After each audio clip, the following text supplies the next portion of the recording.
여러분 안녕하십니까? 예수님 때문에 좋은 일이 있을 것입니다. 옆에 사람한테 인사하세요. 예수님 때문에. 장로님 지금 옆에 계신 예수님한테 인사한 거예요. 예수님 때문에 여러분의 가정과 하시는 좋은 일이 많게 되길 바랍니다. 여러분이 생각한 것보다 더 많은 은혜를 받고 가시기 바랍니다. 네. 우리는 성경을 많이 아는 것 같지만 알지 못하고, 교회에서 뭘 하는데 절기가 있는 것 같지만 그것도 잘 모르죠. 오늘은 제가 지난주에 이렇게 했다가 설명을 못한 게 있어요. 한번 부활절과 이걸 한번 좀, 지난주가 부활절이었잖아요. 부활절. 토끼가 나오고 계란이 나오죠. 왜 부활절에 계란이 나오는지 아십니까? 왜 계란을 줍니까? 부활절에. 그 얘기를 좀 할게요. 그 다음에 이제 부활절 다음, 6월절이 있죠. 6월절. 6월절이라는 거 들어보셨어요? 6월절? 부활절과 6월절이 있고, 예수님이 언제 돌아가셨는지 아십니까? 예수님이 언제 돌아가셨어요? 6월절을 마지막으로. 6월절 금요일에 돌아가셨어요. 그죠? 예수님은 6월절 어린 양으로 돌아가셨어요. 그죠? 6월절 어린 양으로 돌아가실 때, 예수님이 돌아가실 때 성전 휘장이 찢어지고 그랬죠. 그래서 6월절이 온 다음에 부활절이 오는 것이 맞죠. 그죠? 예수님이 돌아가신 다음에 부활하시잖아요. 순서적으로 그렇습니다. 근데 왜 부활절을 이스터데이라고 부르는지 아십니까? 이스터가 뭐예요? 이스트가 아니라 이스터. 여신의 이름이에요. 성경에 나오는 아스타롯, 여자 이름이 이스터데이예요. 부활절을 정하는 방법을 가르쳐드려요. 이거 기억하십시오. 오늘 여러분 좋은 거 배웁니다. 평생 잊어버리지 마세요. 부활절은 어떻게 정하는가? 춘분이 지나고, 뭐가 지나고요? 춘분, 비기닝 스프링이 지나고, 보름달이 지나고, 달이 보름이 되고, 첫 번째 오는 일요일이 뭐예요? 부활절이 됩니다. 아시겠죠? 자, 부활절을 정하는 방법이에요. 뭐가 와야 돼요? 춘분이 와. 춘분이 온 다음에 봄이 시작돼요. 그 다음에 오는 풀문, 보름달 다음에 오는 일요일이 부활절입니다. 그 부활절은 바뀌어야 안 바뀌어요? 수시로 바뀝니다. 그래서 3월 중순부터 4월 28일까지 올 수 있어요. 어떨 때 또 이렇게 오냐면 윤년이 끼면 어떻게 오냐면 비기닝 스프링, 그러니까 춘분 전에 보름달이 되면 한 달 뒤가 돼버리는 거야. 아시겠죠? 한 달 뒤에 와야 되니까. 이렇게 해서 부활절은 맨날 바뀌는데 전제가 있다고요. 뭐 다음에 뭐가 와야 된다고요? 6월절 어린 양으로 죽은 다음에 부활하셔야 되는데 이렇게 윤달이 끼면 뭐부터 하는 줄 아십니까? 부활부터 해. 죽지도 않았는데 부활부터 해. 왜 그런 일이 생길까요? 부활절이 왜 그럴까요? 부활절은 달의 생일이에요. 달. 이스터 여신의 생일이에요. 이스터 여신이 어디서 나왔어요? 알에서 나왔어요. 그래서 알을 주는 거예요. 그리고 이스터 여신은 다산의 상징이에요. 토끼가 왜 나오는지 아십니까? 가장 새끼 많이 나는 게 뭔지 아십니까? 동물 중에? 토끼예요. 그래서 이스터 여신은 다산의 상징이고 알에서 나왔기 때문에 계란을 주고 부활절 성경적입니까? 아닙니까? 웃기는 거예요. 웃기는 거죠. 이건 성경적. 예수님 부활이랑 아무 상관없는 것을 부활절이라고 지난주에 지나갔습니다. 그거를 내가 설명드리려다가 못 드렸어요. 자, 이해가 되셨죠? 자, 기억하십시오. 부활절은 뭐 다음에 온다? 춘분 다음에, 풀문 다음에 오는 일요일이에요. 그것 때문에 엉망인 거예요. 왜요? 이스터 여신은 봄의 신이고 그 다음에 달의 신이에요. 그 다음에 다산의 신이에요. 그렇기 때문에 이스터데이가 기독교에 와서 부활절이라고 하는 것은 아주 나중에 얘기할게요. 말도 안 되는 겁니다. 자, 우리는 요한복음을 보겠습니다. 요한복음을 보도록 하겠습니다. 요한복음 1장 5절로 6절 같이 읽겠습니다. 시작. 빛이 어둠이 비치되 어둠이 깨닫지 못하더라. 하나님께로 보내심을 받은 사람이 있으니 그 이름은 요한이라. 여기까지만 읽을까요? 뭐 여기까지만 읽어도 될 것 같아요. 제가 지난주에 설교를 하고 나서 생각을 많이 했어요. 생각을 많이 했는데 설명을 좀 잘못한 것 같다 생각이 들어요. 아니, 나는 설명을 잘하는데 여러분들이 못 알아들은 것 같아요. 그래서 생각을 좀 많이 했어요. 왜, 무엇이 부족할까? 설교하는 사람은 내가 설명을 잘못했을 때 스트레스를 받습니다. 그 며칠 동안 꿈을 꾸고 막 그랬어요. 가르치는 꿈을 꾸는 거야. 오늘 아침 또 강의를 하는데 너무 힘들었어. 그런 꿈을 꾸더라고요. 근데 제가 지난주에 말씀드린 게 되게 중요한 말씀인데 여러분들이 전혀 기억이 안 나실 거예요. 왜 이런 문제가 생겼을까? 그래서 다시 고민을 해봤어요. 제가 지난주에 이런 말씀을 드렸어요. 한대명답게 살다 나는 죽겠다. 그리고 여러분에게 어떤 화두를 전했냐면 신다움이라는 것이 무엇일까라는 질문을 했어요. 신다움이 뭘까? 신다움. 우리가 생각하는 신다움이 뭘까? 설교를 준비하기 위해서 컴퓨터를 킵니다. 제가 컴퓨터를 키는데 저는 성경을 안 보죠. 성경책이란 말은 없어졌어요. 컴퓨터로 보거든요, 저는. 그래서 컴퓨터 스크린을 딱 2개 끼고 이쪽 위에 성경을 넣고 이쪽에다 한글을 넣고 이제 그 성경을 읽으면서 이렇게 합니다. 그래서 이제 요한복음을 읽어 나갔어요. 근데 제 마음속에 질문이 생겼습니다. 무슨 질문이 생겼냐면 나는 무엇을 믿지? 나는 누구를 믿는 거지? 라는 질문을 했어요. 오늘 문득 그런 생각이 들었어요. 여러분은 누구를 믿습니까? 여러분 믿는 존재가 누굽니까? 누구를 믿으셔요? 누구를 믿어요? 교회에 나왔는데 우리가 믿는다고 그러는데 뭘 믿고 누구를 믿기 때문에 여기 나와 있습니까? 여호와를 믿습니까? 하나님을 믿습니까? 여러분 누구를 믿어요? 여러분들이 지금 예배를 드리러 왔는데 누구에게 드리는 예배를 드리러 왔습니까? 기타. 하나님. 또 김수진 장로님. 뭐 아무거나 해. 무슨 예배를 드리기로 했습니까? 날 위해서. 우리가 되게 약한 것이 있어요. 근본에 대해서 엄청 약합니다. 교회에 왜 왔는지, 무엇을 하는지, 제사를 왜 드리는지 별 생각하잖아요. 예배를 받는 분이 누구실까? 뭘 믿지? 별 생각 없이 교회 나왔습니다. 저도 잘 모르겠더라고요. 나는 아는가? 나도 몰라요. 성경을 아는 것 같고 성경을 공부하는 것 같은데 참 몰라요. 근데 오늘 컴퓨터를 켜고 이거를 읽다가 생각을 해봤어요. 6절 다시 한번 읽어보겠습니다. 시작. 하나님께로 보내심을 받은 사람이 낳는 이름은 요한이라. 이것이 제 머릿속에 확 들어왔어요. 요한복음을 3번째 하고 있는데 왜 그전에는 못 느꼈을까? 내가 믿는 그 믿음의 대상을 한번 생각해 봤어요. 근데 왜 생각했냐면 요한이라는 이름 때문에 제가 생각했어요. 저는 성경에 요자 들어가는 사람을 좋아합니다. 요한 좋아해요. 그 다음에 또 요나단이 좋더라고요. 성경에서 제 마음에 맞는 캐릭터가 요나단하고 요한이에요. 왜요? 둘 다 자기 뒤에 오는 사람이 자기보다 나으니까 포기한 사람이더라고요.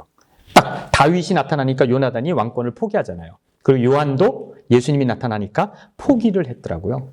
정말 큰 희생을 하더라고요. 그래서 요한이라는 사람이 참 좋다. 근데 요한이라는 이름이 제 마음속에 확 와닿았어요.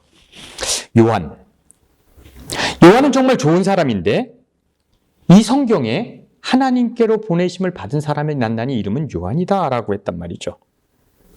그러면 이 요한이 누군가에 대한 설명을 어디서 우리가 볼 수 있냐면 말라기 4장 15절에서 볼 수 있어요. 말라기 4장 15절을 보세요. 말라기 4장 5절입니다. 말라기 4장 5절 다 같이 읽겠습니다. 우리가 말라기서를 공부하고 요한을 왔잖아요. 자, 읽겠습니다. 시작. 보라, 여호와의 크고 두려운 날에 이르기 전에 내가 선지자 엘리야를 너에게 보내리니 그랬어요. 그죠? 말라기서의 4장 5절에 엘리야를 보낸다라고 그랬는데 그 엘리야가 누구인가라는 질문을 하는데 그 질문에 대해 그 엘리야가 누구라는 거예요? 요한이라는 거예요. 이것은 제가 이렇게 설명하는 것이 아니라 성경이 그렇게 설명하고 있습니다. 말라기서는 구약의 마지막이에요. 누군가 올 것이다라는 것으로 끝납니다. 그 약속된 선지자에 대해서 설명하고 있어요. 근데 엘리야가 올 것인데 그 엘리야가 누구인가라는 질문할 때 그 질문이 요한이라는 거예요. 근데 엘리야가 올 거라고 했는데 요한이 왔잖아요.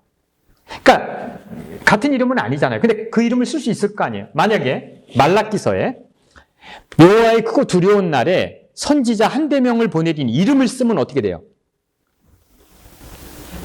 안 되는 거예요. 이름을 쓰면 안 되는 거예요. 다 이름을 그렇게 줘버리니까 안 되는 거예요. 그래서 엘리야라고 하는 것은 엘리야라는 사람이 되면 안 돼요. 사명이어야 돼요. 엘리야 같은 사명의 사람이 나타날 것이라는 거죠.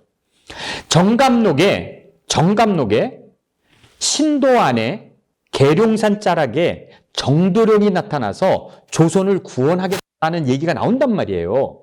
그러면 거기 이름이 나오면 안 돼요. 정도령이어야 돼요. 그 정도령은 누구를 얘기하는 걸까요? 왜 정도령일까요? 정도전을 생각한 거예요. 정도전. 정도전이 조선 왕조를 세운 아주 위대한 사람이에요. 여러분 정도전을 연구하면 진짜 대단해요.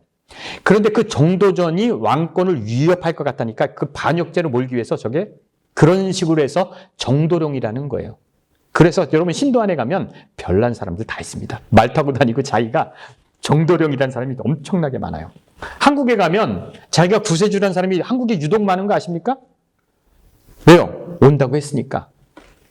그래서 이름을 얘기하는 건 아니에요. 근데 이 엘리야가 요한이라는 증명을 제가 하는 것이 아니라 누가 그렇게 증명을 했냐면 마태복음 11장 13절로 14절에 이 엘리야가 누군지를 예수님이 얘기하셨어요. 같이 읽어보겠습니다. 시작. 모든 선지자와 율법이 예언한 것은 요한까지니 만일 너희가 즐겨받을진대 오리라 한 엘리야가 곧 이 사람이라. 그래서 예수님이 요한을 뭐라고 그랬어요? 말라기에 오리라 한 선지자라고 했어요. 아시겠죠? 그래서 엘리야는 누구예요? 문선명이도 아니고 정명석이도 아니고 누구예요? 요한이에요. 그래서 요한입니다. 이건 예수님이 그렇게 얘기를 했습니다. 자, 그러면 말라기에서 얘기하는 그 오실이라고 한 사람은 요한이라는 게 확정이 됐어요. 엘리야는 요한입니다. 그런데 말라기서 4장 5절을 다시 한번 읽겠습니다. 다시 한번 읽으세요. 이거 한번 자세히 읽어보세요. 시작. 보라, 여호와의 크고 두려운 날이 이기 전에 내가 선지자 엘리야를 너에게 보내리라 그랬단 말이죠.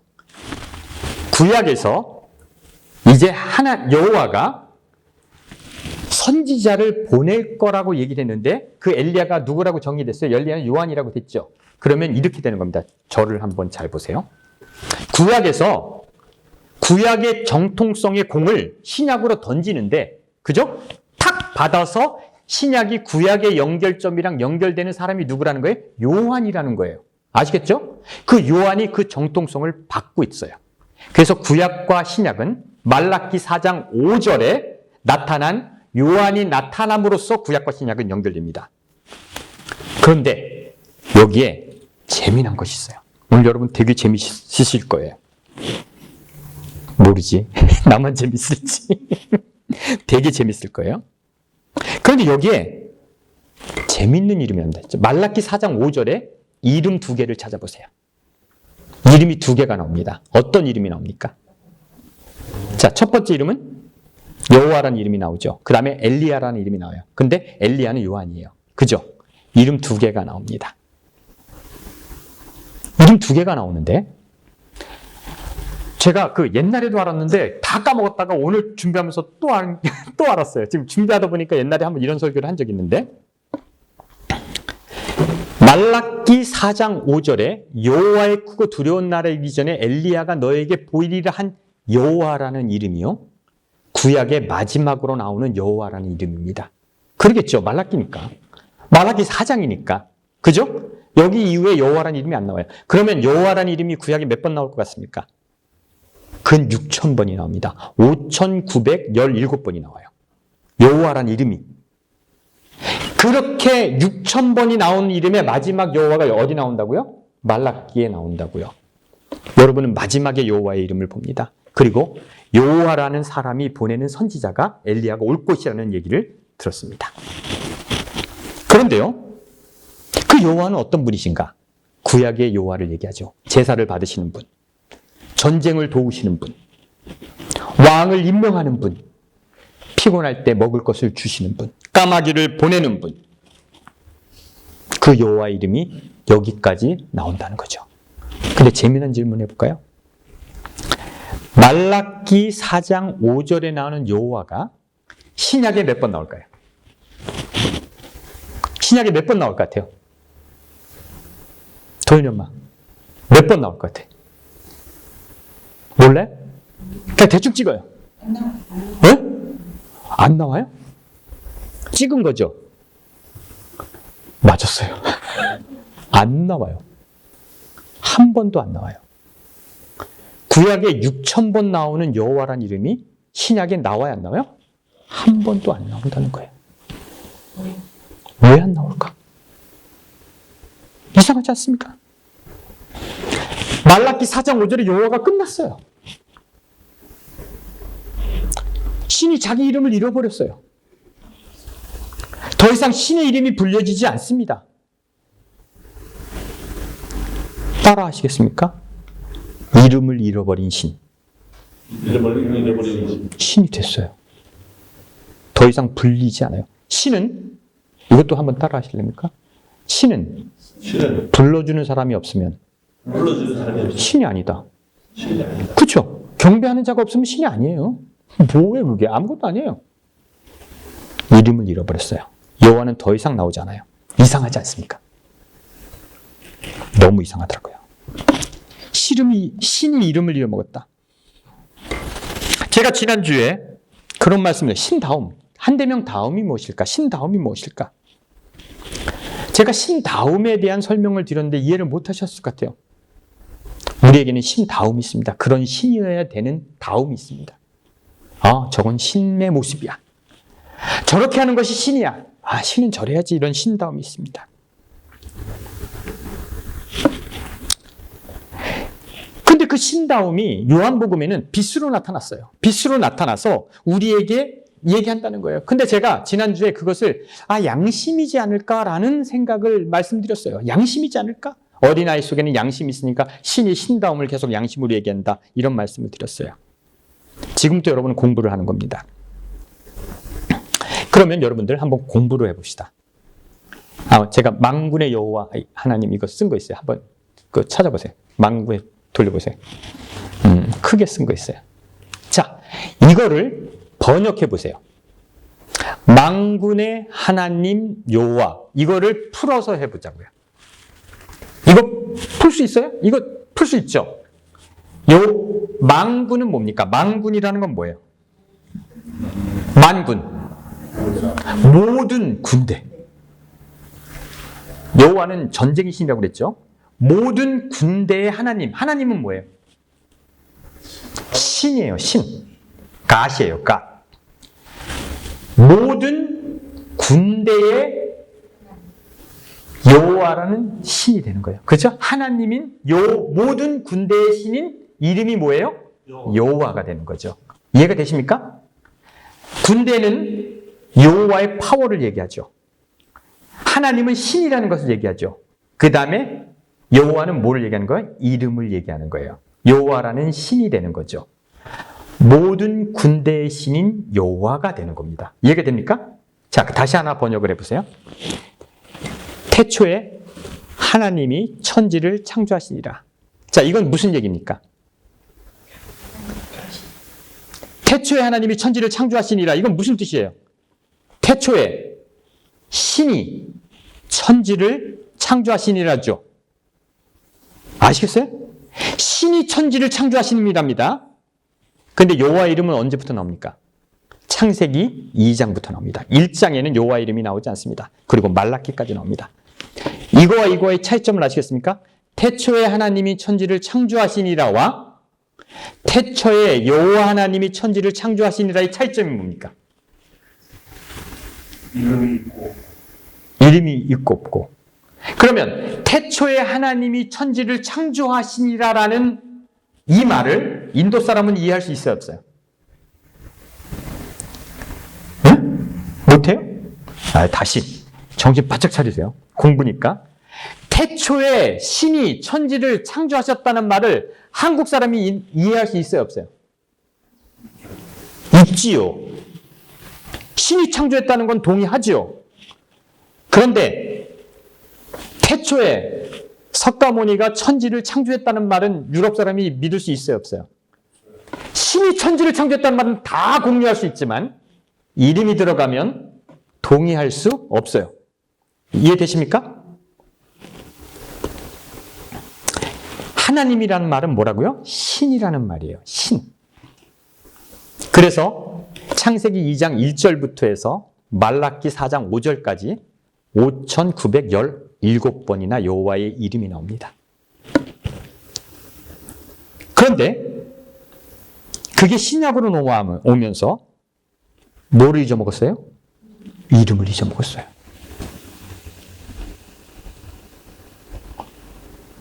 나름 충격적이잖아요. 전율이 쫙 흐르더라고요. 뭘까? 왜 신이 이름을 잊어먹었을까? 만약에 말라기 4장 5절을 요한복음 1장 6절에 적용하면 이렇게 적용해야 됩니다. 여호와라는 신이 보낸 자가 있으니 그 사람은 엘리야라고 칭해지는 요한이니라라고 해야지 맞아요. 이게 정확한 번역이 됩니다. 근데 보낸 자가 바뀌었어요. 여호와 하나님에서 뭐로 바뀌었다고요? 하나님이 보낸 자라고 했어요. 이름이 빠졌습니다. 왜 신이 이름을 잊어먹었을까? 내가 여호와를 믿는다고 하기가 너무 그렇더라고요. 저는 설교를 준비할 때 내가 막 이거 모든 걸 깨달으면서 갈 때, 뭐 느끼면서 갈 때, 이게 뭘까라고 막 이렇게 준비하면서 갈 때 뭐의 한계점에 부딪힐지 모르냐면 제가 여러분 결론을 안 내리는 경우가 많잖아요. 나도 모르겠다 하고 끝내는 경우가 많다고. 모르겠어요. 이걸 내가 도대체 어떻게 결론을 내려야 될까? 도대체 이걸 어떻게 설명할 수 있을까? 왜 이름을 잊어먹었을까? 이 얘기를 고민하다가 정확한 예를 찾아냈어요. 그래서 와, 좋다. 그 마음이 너무 기뻐요. 제 마음이. 여러분이 많이 안 와도 좋았어요. 난 오늘 내가 이 얘기를 할 수 있어서 너무 좋았어요. 오셔서 감사합니다. 신이 이름을 잃어버린 그런 경우가 있더라고요. 저는 말이에요. 한국 사람을 좋아합니다. 여러분도 한국 사람 좋아하십니까? 나는 개인적으로 한국 사람이 한국 사람 욕하는 사람을 제일 싫어해. 난 한국 사람 캐릭터가 좋아요. 한국 사람은요, 똑똑합니다. 한국 사람은 똑똑한 경향이 있는데 한국 사람은요, 아주 개방적이에요. 그리고 한국 사람이 뼛속까지 중요하게 생각하는 게 있는데 뭐냐면요, 한국 사람은 옳음을 중요하게 생각합니다. 이상합니다, 한국 사람들은. 옳고 그르냐가 되게 중요해요, 한국 사람에게는. 그게 옳아? 해야지. 이런 식이란 말이에요, 한국 사람은. 일본이 아시아를 다 점령했는데 일본 사람을 테러하는 사람은 누구밖에 없어요? 한국 사람밖에 없어요. 한국 젊은이들이 총을 가져가서 이토 히로부미를 죽이는 거예요. 중국에 수만 명이 있었는데 한 명도 테러를 하지 않습니다. 근데 왜 한국 사람은 테러를 합니까? 중국이 지식인들이 너무 깜짝 놀랐어요. 저 조선 것들이 조선 군대가 중국 군대 간 것보다 안중근이 한 게 더 크다는 거예요. 왜 놀랐을까요? 중국 사람은 이를 따라갑니다. 장사치들이 꽤 나에게 이득이 되느냐 안 되느냐 따라가. 근데 한국 사람은 뭐예요? 옳으냐 그르냐. 틀렸어? 죽이는 거야. 어느 나라도 일부 사람은 테러하지 않았습니다. 한국 사람만 그렇게 해요. 틀렸을 때는 미친 척하고 달라듭니다. 그런 면이 있습니까 없습니까? 한국 사람이. 있습니다. 이승만 대통령이 집권했을 때, 북한의 김일성이 집권했을 때 이승만 대통령이 얼마나 많은 사람을 죽였는지 아십니까? 보도혁명 사건 수만 명을 죽였어요. 공산주의로 몰아서. 김일성이 훨씬 더 온순했습니다. 그때. 이승만이 옳지 않은 일을 할 때 젊은이들이 일어나서 싸운 겁니다. 박정희가 옳지 않을 때 일어나는 거예요. 젊은이들이. 전두환이 잘못됐을 때 우리 대학생들이 일어나서 싸운 거예요. 옳고 그르냐가 우리에겐 무지하게 중요해요. 저는 북한 사람들을 무시해요. 나는 진짜 무시해. 나 북한 사람들을 많이 보는데 왜 북한 사람들은 저렇게 사는가? 이승만이 잘못할 때 남조선의 젊은이들은 일어나서 목숨을 걸고 싸웠고 북한 애들은 그런 데모를 일으키지 않았어. 그러니까 아직까지 그렇게 사는 거예요. 옳고 그름을 보고 옳지 않을 때 피를 흘리지 않는 사람들은 그렇게 살 수밖에 없어요. 그래서 북한 사람들은 그렇게 사는 것이 난 당연하다고 생각해요. 우리나라 사람은 옳고 그름이 중요해요. 조선민족에게 이상한 게 있어요. 그래서 독립운동을 했습니다, 우리가. 3.1 독립운동을 했어요. 물론 고종이 바보 같죠. 고종이 1897년인가요? 황제 선언을 합니다. 미친 거 아닙니까? 일본에게 나라를 빼앗겼어. 빼앗겨서 진짜 힘없는 사람이 황제, 제국을 선언합니다. 제국이라는 게 뭡니까?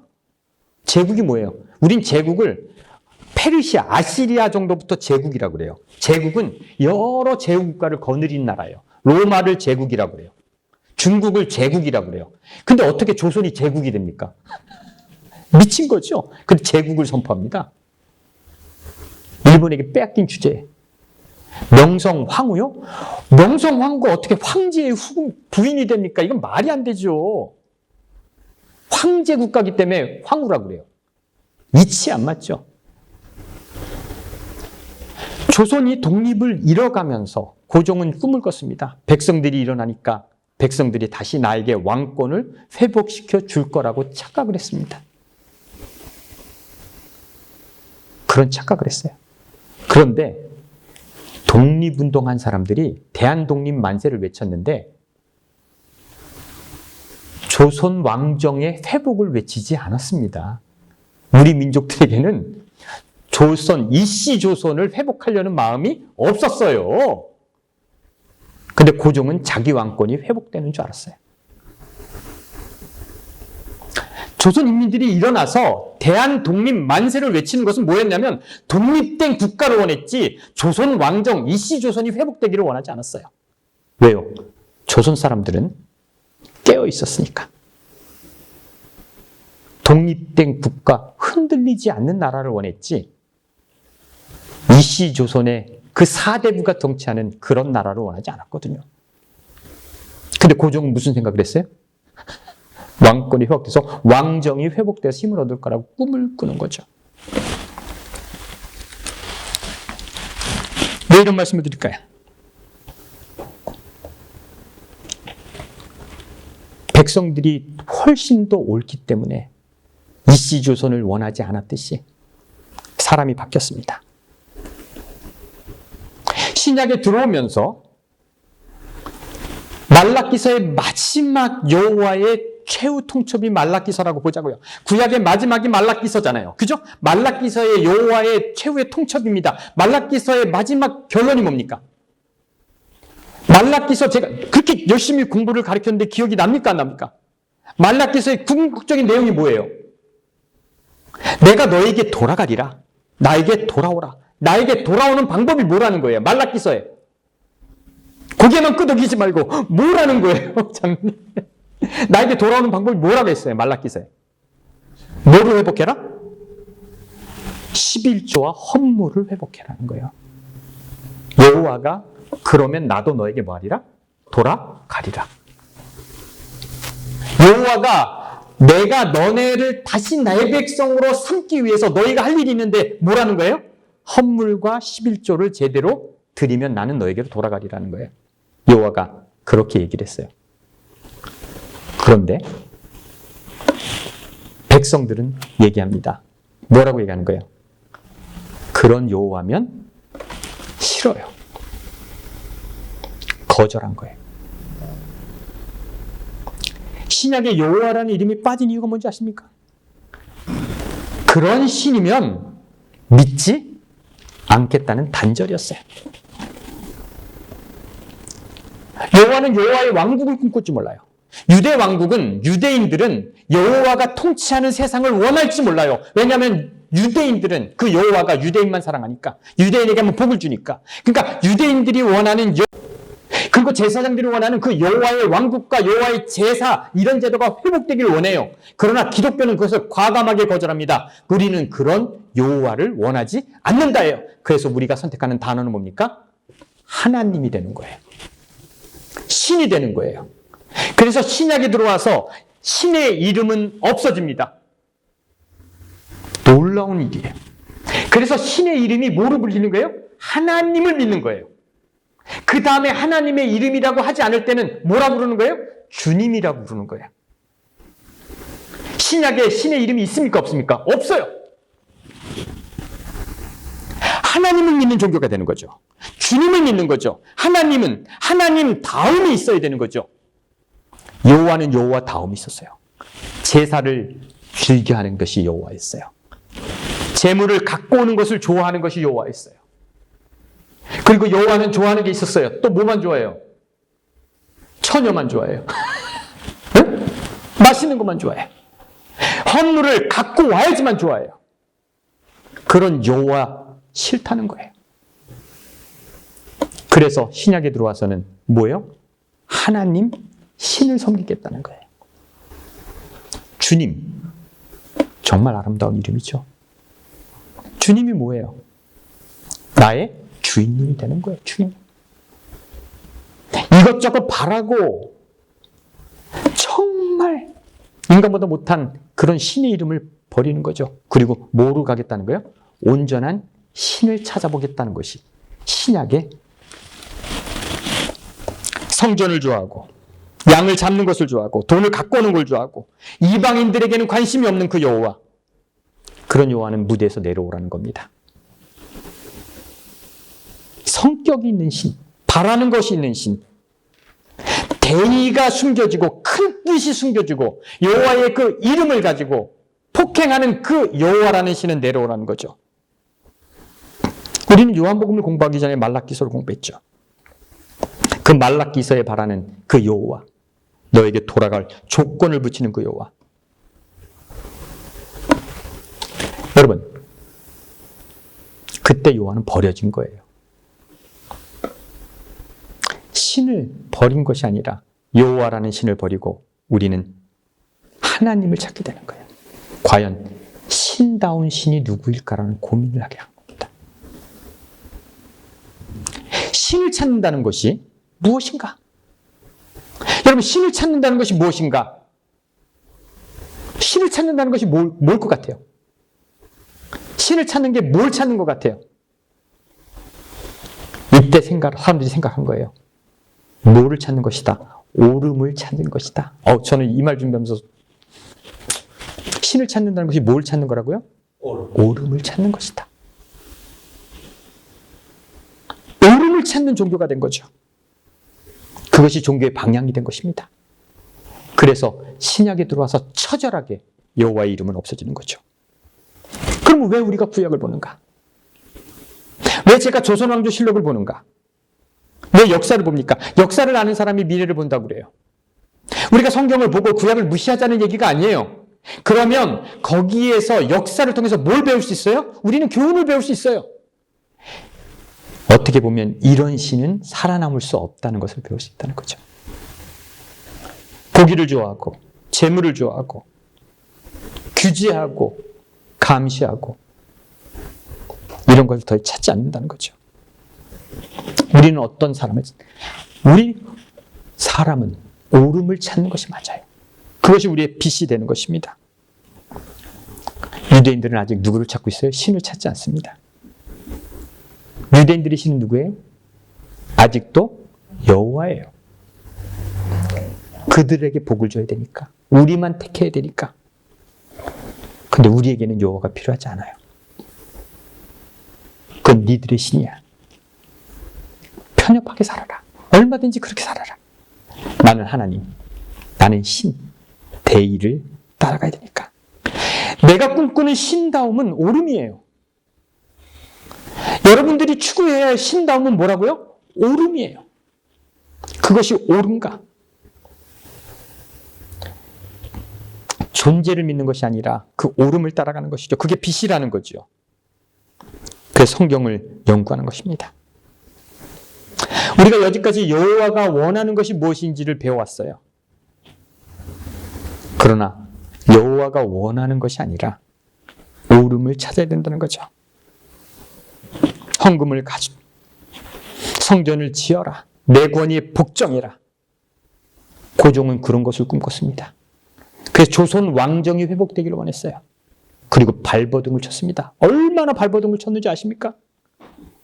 고종 돈이 엄청 많았어요. 그걸 가지고 조선 왕정을 꾸리기를 원했어요. 다시 한번 이씨조선이 융성하기를 바랬죠. 그건 너의 생각이야. 우리는 이미 깨달았다는 거죠. 우리가 찾는 분은 누구라고요? 하나님이라는 거죠. 신이라는 거죠. 신다움이 있는 신. 우리가 신을 보면서 아름답다라고 생각할 수 있는 그런 신. 옳음을 추구하는 신. 그 신을 따라가야 된다는 거죠. 그래서 저는 요한복음에 이렇게 표현됐다는 것을 한번 다시 읽어보겠습니다. 요한복음. 자, 보세요. 또 하나 더 내리세요. 5절부터 6절 같이 읽겠습니다. 시작.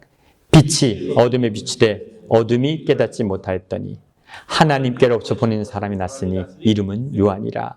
왜냐하면 신이 보낸 자, 그 어떤 사람은 신다움이 있는 자겠죠. 그리고 그것이 빛으로 우리에게 다가와야겠죠. 그러면 여러분에게 또 한 가지 질문을 하겠습니다. 종교가 신다움을 잃었을 때 우리는 어떻게 해야 돼요? 또 나가야 돼요. 끊임없이 찾아야 되는 거죠. 변화해야 되는 거죠. 그리고 종교가 신다움, 우리가 믿는 그 신이 신다움을 잃어버렸으면 어떻게 되는 거예요? 또 신다움을 찾아야죠. 또 옳음을 찾아야죠. 그래서 종교에 머물면 안 되죠. 교회는 언제 어떻게 된다? 매일매일 변해야 된다. 일신, 일신, 우일신이라. 매일매일이 뭐 해야 된다? 새로워야 된다. 그래서 그런 교회가 됐으면 좋겠습니다. 그런 교인이 됐으면 좋겠습니다. 기도하겠습니다.